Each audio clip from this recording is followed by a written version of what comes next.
In today's video, I will be going over everything you need to know as a beginner in anime adventures. My last beginner's guide lacked some information and, of course, was a long time ago, so I decided to make a new and updated one for new players out there, and even if you aren't a new player, you might find some helpful information in this video. This video did take a long time to make, so if you find it useful, please subscribe. The topics I'll be covering are the best legendaries, epics, and rares to get through story mode, the best mythics, or the first one you should be going for, the best way to farm gems, the fastest way to get player XP and unit XP, pity and how it works, all current working codes, what to get from the Bulma merchant, what's the fastest way to max out the battle pass and what is the battle pass, the basics of trading, the fastest way to evolve your units, including the star fruits and takedowns.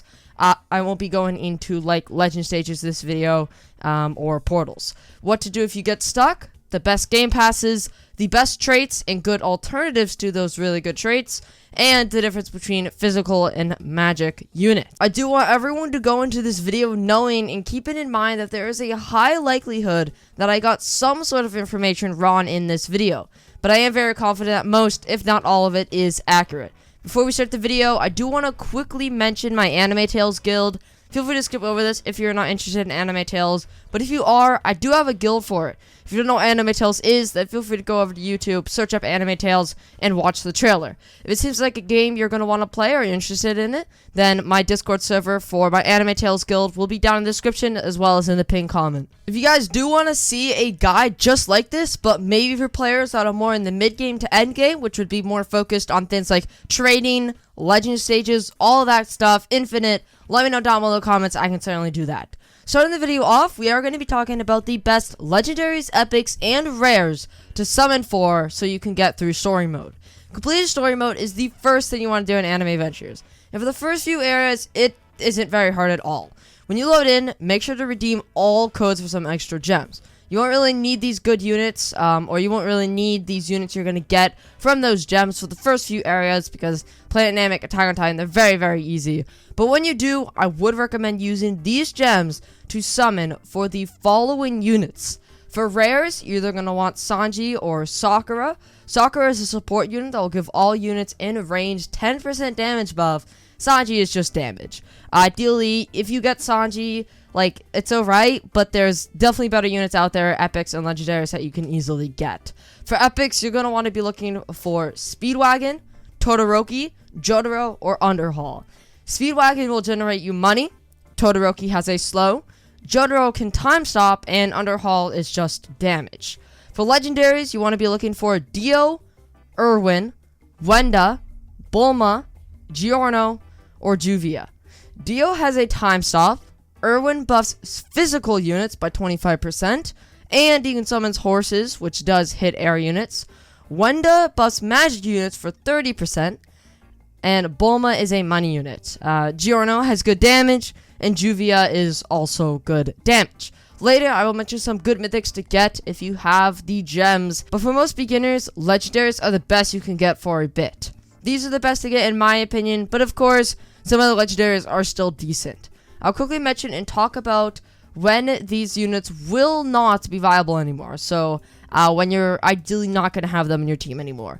Sanji will obviously fall off the quickest. Whenever you get to legendaries, possibly even epics, he's going to be gone. Sakura will actually ideally stay in your team for most of story mode. The 10% damage buff is very good. And it works on magic and physical units. So it's not like it only works on physical units. The Wenda or the Sakura buff I meant will work on any unit. Speedwagon will stop being used after you finish story mode. It will be used a little bit more after that because some game modes do have stuff that goes under 15 waves, like challenges. But really, Speedwagon, you're only going to use him for any sort of game modes or maps that have under 15 waves, 15 or under. Todoroki, Jotaro, and Underhaul will all stop being used once you reach legendaries. There's just better alternatives out there. For legendaries, Dio, Giorno, and Juvia will all fall off once you get your first decent mythic, but Erwin, Wenda, and Bulma will all stay with your current team. Bulma should be used for any mode that is 15 waves plus, and Erwin should be used when most of your team is physical. Same goes for Wenda, but when your team is mostly magic instead. If you don't understand what physical and magic means, don't worry, because I will explain it in a bit. Also keep in mind that air enemies will start coming once you reach Hollow World. So once you get there, hopefully you will have one mythic, but if you don't, you can always upgrade your Irwin to get those more HP horses, or you can get Nobara, which is another legendary from the banner. If you have questions, don't be afraid to ask in the comments, because, you know, I'm here to answer your questions. I don't know if I'll be able to answer them all, but hopefully I can answer most of them. Moving on, I will now be talking about what mythic should be your first mythic. For story mode specifically, I would 100% say Metal Knight. He's even good for things like Infinite. But to evolve him, you do need Power Cores, which is not something you can get until later story mode, because you have to do Infinite to get portals, and then complete the portals. It's weird, it takes time, it's not easy for beginners to do, so I'm not gonna ask you guys to get Metal Knight. So instead, I would highly recommend getting Hanji, Alkior, or Itachi. These three mythics are perfect for newer players, because they are easy to evolve and are still good. Hanji is a Battle Pass unit, and is not hard to get. I will explain the best way to max out the Battle Pass later in the video, but it won't take too much time. To evolve Hanji, you can craft her Thunder Spear, and Hanji can hit airs, has good DPS, and she also has a crit chance. So overall, a very good unit to have for story mode, challenges, or portals. Alkiora may be a surprising one to some, because, you know, Alkiora is not the best unit, but after the buff, Alkiora is quite good for story mode. On placement, Alkiora can hit arrows, which is really nice off the bat, hybrid, and, of course, has some pretty good DPS. Alkiora is also very, very easy to evolve, just needing 2 Spirit Spears and 40 Soul Candy. Whereas some other and definitely better units need newer drops that new players cannot really get, because get into that area to get those drops, not very noob friendly. Finally on our list of mythics to target for the new players is Itachi. Itachi is a banner unit just like Alkiora, so you will need gems to get him, but he is quite easy to evolve, just needing to get the Yata Mirror, which requires you to play the new Naruto raid and get 350 of the currency. This will take you some time, but raids are open at level 25, so it's certainly a beginner-friendly evolve compared to some other units. It is probably not going to be soloable for most beginners, so if you're having a hard time clearing the raid to get to the currency, then no worries, because in a little bit, I will be talking about what to do when you get stuck, and yeah, I mean, you'll get help, it won't be too hard.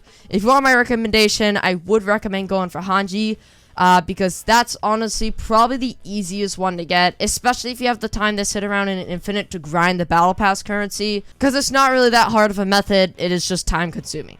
Next topic, and probably the biggest, is how to farm gems and efficiently farm them. I'll be mentioning 2 methods of gem farming. One that works for all players, and one that only works for people on computers. The first method that works for all is farming Infinity Castle. Of course, until you get stuck. In Inf Castle, you get 150 gems per floor, and it is very easy to clear at the start. Definitely easier than story mode. And that is 150 gems every 5 minutes. That is literally the best in the game. But at some point, you will get stuck. Once you reach this stuck point, I would highly recommend focusing on your daily quests and infinite quests. This is the second best way to farm gems. Some infinite quests may not be possible for you because wave 15 in some maps just isn't easy for people who have those beginner units. But there will be certainly some that you guys can do. By the time you get stuck in Infinity Castle, hopefully you have enough gems to get a few new units that can get you a little bit further, creating a loop. But at some point, you are just truly going to get stuck for a bit until you progress a good bit. Of course, guys, it is always good to progress in the game. So, you know, if you don't want to do this gem grinding, it's so boring, then just progress in the game, because you're getting new content, you're still getting gems, and it's always good to progress because A, you're getting further in the game, getting closer to be able to get the evolution items for newer and better units, and B, you're still going to get gems allowing you to get new units. So it's pretty much a win-win. It's just that the gem farming methods aren't as efficient. You can always use the time chamber when you're offline as well to generate some extra gems. There is no easy way to get out of gem farming. It takes time and, of course, is pretty painful grinding. It's repetitive and just annoying. But for you PC players, there certainly is an alternative that is much more AFK friendly. This alternative is tiny tasking. Now, tiny tasking is just a better time chamber, still allowing you to be AFK, but you do get more gems. Tiny tasking is allowed, so don't have any worries about getting banned. To tiny task, simply download tiny task from Google and then either go watch my video on how to tiny task or search on YouTube how to tiny task in Anime Adventures. If the video isn't doing it in Marines Fort, then don't waste your time watching it. To tiny task in Anime Adventures and to get the most gems, you are going to want to do Marines Fort. This is because any maps below have too many randomized spawns, whereas Marines Fort is much easier to control and has a much more success rate, you could say, instead of just failing. If you're confused on the topic, either ask me questions in the comments, or, like I mentioned, go check out mine or Sebastian's video on how to tiny task. We both did Marines Fort, and yeah, we both did a good job explaining that. As I mentioned, unfortunately, there is no real way of getting gems fast and easy. It does take time, but there are certainly ways to speed the process up. Next up is the fastest way to get player or unit XP. Both are very important because player XP allows you to unlock more unit slots up to 6, and unit XP greatly increases your unit's damage. Going from unit level 1 to 100 makes such a big difference for damage. The fastest method to get player XP is to grind Planet Namek Act 1. This is because all acts and areas give the same player XP, but Namek Act 1 is just the easiest. This is one painful way of doing it though. So if you want my recommendation, just play the game. There is a 0% chance you can get all the good mythics, evolved, and level 100 without reaching player level 50. Speaking of level 100 for the units, the fastest method to get unit XP is actually by fusing. Fusing allows you to fuse any old units you may not use anymore into your new units for EXP. So make sure to keep any extra legendaries or mythics because they will be useful for unit level. You can also buy food from Escanor over by the spawn near the relics area. That's another, I guess, decent way. It's not the best, but hey, if you don't got units to fuse, you got gold, might as well do that. Next up, I will talk about pity and how it works.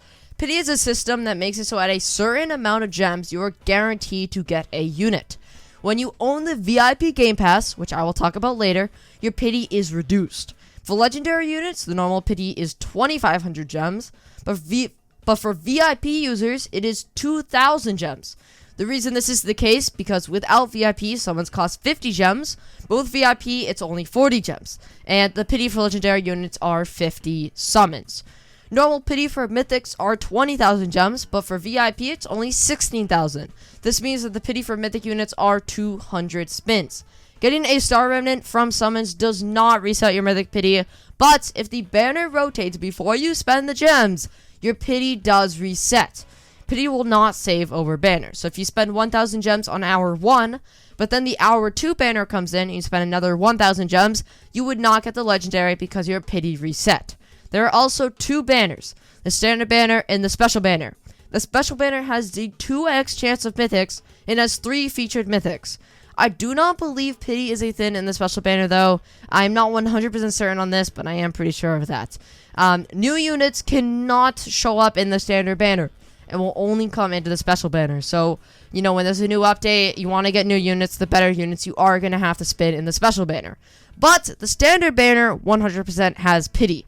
And only has 1 mythic and legendary, meaning you have more control over what you get instead of it being random from every unit in the game. I would not recommend summoning for units until you have enough for pity, because then if you get the unit before pity, then you have extra gems. But if you don't, you will still be guaranteed to get that unit later. But if you don't, you will still be guaranteed to get the units. Later, I'll talk about the Bulma Merchant and mention the Luck Pot, so stick around for that, because it will help you a lot when you're summoning for units. Next, I will quickly talk about the codes. Now, codes change all the time. So please, if you're watching this video a little while after it comes out, I would highly recommend Googling the current codes. But all working codes currently are Golden, Golden Shutdown, Sins 2, Sins in Yuichika? I don't know how to pronounce that one, to be honest. I'm probably butchering that. And all the YouTuber codes are Kin Luffy, Toadboy Gaming, No Clipso, Fiction the First, sub to Mayo Kuma, sub to Kelvin's, sub to Blam Spot. Now, like I said, codes change all the time, but YouTuber codes will not. I'm sorry if I said a code that is outdated. I'm sorry if that's the case. But like I said, feel free to Google them online. It is 2 seconds to do, and we'll definitely give you the right codes. The Bulma Merchant is important and can be helpful, but most things are a waste of your gems. It is 100% worth it to buy the luck potions for 2,000 gems, because these can help you get mythics and legendaries quicker. The only thing remotely close to being worth the gems besides luck potions are evolution items. If you're too lazy to grind out challenges, you could always wait and hope for the evolve item you are looking for comes into the Bulma Merchant. But keep in mind that specific evolve items coming into rotation are very low odds. If you are interested in trait rules, the star opening could be worth it, but really not this early into the game. Next, I'll talk about the Battle Pass, which is important if you want to get Hanji. Now, if you're watching this video in the future, the Battle Pass has probably changed, but the same methods should apply. The Battle Pass is a great addition to the game, rewarding players that grind the game with free tutorials and a decent unit. Now, if you have money, I would 100% recommend buying the Premium Pass, but if you can't, that's alright. You can always have trade for it once you reach level 50. The fastest way to max out the Battle Pass is to simply go to wave 50 in AOT Infinite and loop it. AOT Inf has the most enemies per wave, meaning you will get more of the Battle Pass currency. In the future, if they add Battle Pass challenges, that will most likely be better, but for now, grinding AOT Inf is the best way to do it. And because AOT Inf is very easy, you can probably place down free units, upgrade them, and just go AFK until wave 50. Next, I will mention the basics of trading. Now, trading is not unlocked till level 50, so I won't go into it thoroughly in this video. But if you guys want, I can make a separate video for it. If you want that, just let me know down below in the comments. Trading is a great way for you to get units that are unobtainable or even game passes. Values for game passes are quite high though, so don't expect to get them easily. The fastest way to evolve your units depends on the units. I will not talk about the units that require special items from portals or legend stages because those are not very beginner friendly. But for units that have star fruits, you should really only be doing challenges that are star fruits random. And if you have the Battle Pass, you will get a few star capsules as well. For takedowns, you should once again be doing AOT in. So if you want to max out the Battle Pass and get takedowns, you can do both of them at once in AOT Infinite. It will take around 2 hours for 7,500 takedowns. Just do keep that in mind, so it is quite time consuming. Next, I will talk about another important subject, and that is what to do when you get stuck. Getting stuck sucks, but you can easily get unstuck. To do so, just join the Anime Adventures Discord server. The link is in the game's homepage under the social category. Once you're in the Discord, verify your account and go to the channel that relates to what you're doing.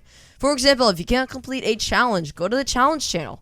Then, just simply ask for help, post what legend stage you're doing, post what story mode you're doing, whatever it is, and then just add a private server link to the end of it. Hopefully, someone will help you out. Hopefully, right? There's no guarantee, but that is going to be the best way to do it. You can always ask in my Discord server as well if you cannot find anyone in the Anime Adventures Discord. Game passes. Game passes are very important and very helpful. I would 100% recommend getting VIP and battle passes. Other than that, don't waste your Robux on game passes because those are really the only ones worth it. Of course, there are tutorials, but I don't know. It's really just not worth it. It's possible to tutorials from trading and all that. I really don't think you guys should be giving the devs all that money for like a 0.1% chance, or is it 0.01% chance of getting a unique. It is an absolute scam. Don't go ahead. Don't go be dropping thousands of dollars trying to get super good traits. The best traits. Now, unfortunately, traits are very pay to win. But with the Battle Pass edition, it is becoming a little bit more free-to-play friendly. Not really, though. It's not that many trait rules.